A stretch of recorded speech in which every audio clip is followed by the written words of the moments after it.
कलकत्ते वाली काली माई, जय मैहर वाली दुर्गा माई, जय पटन देवी देवी माई, जय कलकत्ते वाली काली माई।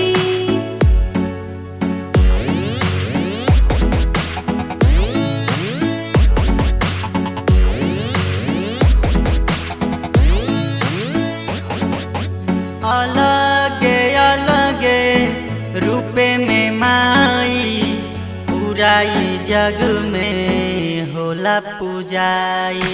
तुहरे माई महिमा निराली, तू ही हऊ जग कल्याणी।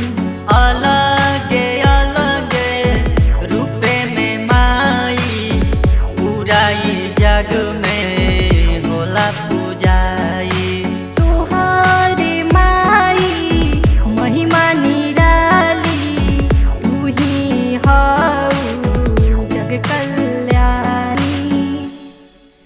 जय कलकत्ते वाली काली माई, जय मैहर वाली दुर्गा माई, जय पटन देवी देवी माई, जय कलकत्ते वाली काली माई।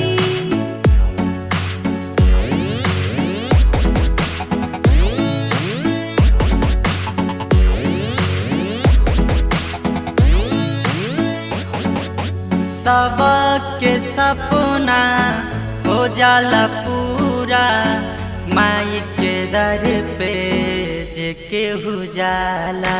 भैरो भैया के हई दुलारी, इनकर महिमा सबसे बा प्यारी। सबके सपना हो जाला पूरा, माई के दर पे जे केहू जाला।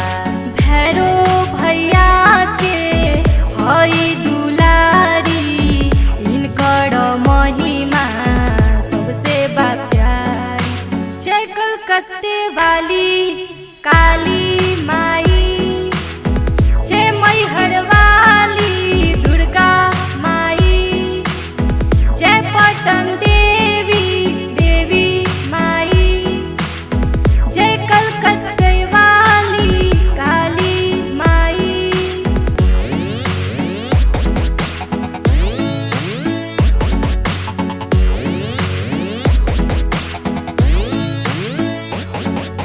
माई के भजन गावेला रवि, माई के चरण में सिरवा झुकाई।